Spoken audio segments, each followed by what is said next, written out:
All right, the next game I've got is OU at Tennessee. I like this game a lot, but with how OU just played last week, I think Tennessee's got to be feeling pretty good going into this matchup. With it being in Knoxville, um, I like Tennessee.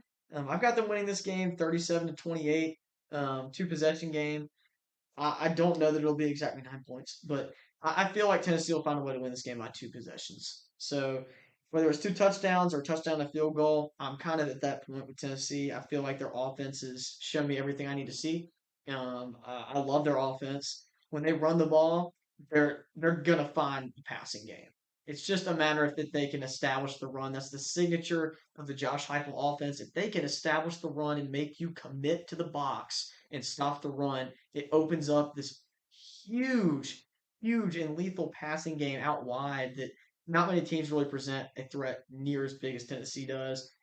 I just love what they're doing. Joey Aguilar has played better and better as the weeks have gone on. He had a great performance last week against Kentucky, which typically is usually a tough game for Tennessee quarterbacks, but he absolutely lit them up. I think the biggest question for me is going to be Oklahoma's defense. How do they respond after getting lit up by Ole Miss last week? I don't know. They're going on the road into a hostile environment in a quasi rivalry game. I I have a hard time seeing Oklahoma showing up and playing legitimate defense in this game. The caliber that they need to win.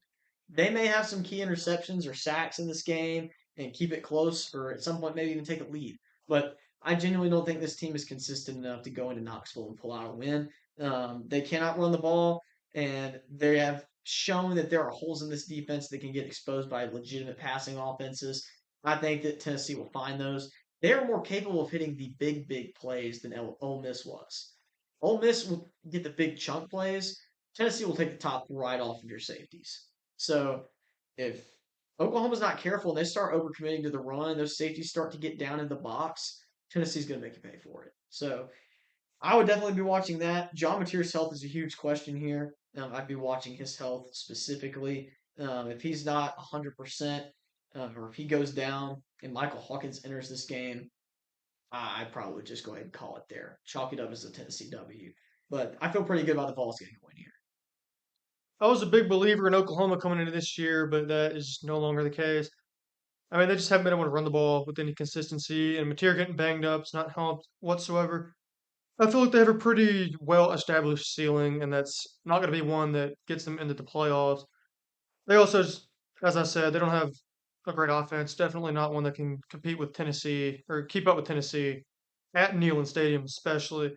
I like Tennessee to win this one 34 to 27. I do think Oklahoma's offense has a little success just because Tennessee's defense is not the greatest, but I don't see Tennessee losing this one. Yeah, I think that's pretty spot on. To me, what really stands out is how one-dimensional their passing offense can be.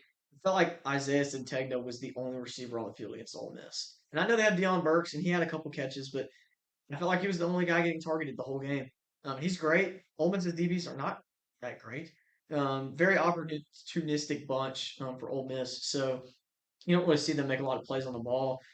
I mean, Centegna played great against Ole Miss despite the fumble on the punt return, which would have set them up in plus territory with a chance to take the lead in the fourth quarter.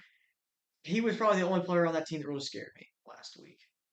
And we didn't really stop him, but we didn't really even have to because that was the only guy they could get the ball to. So unless they can find other weapons and John Mateer can get going with his legs, I just don't think they keep up. Period. End of story. They already can't run the ball. Them not having production from that position has been surprising to me. I thought Jaden Ott transferring in was going to be probably one of the best running backs in SEC, but something's going on there that doesn't make sense to me. It's definitely not an Oklahoma issue. I think it's a Jaden Ott issue.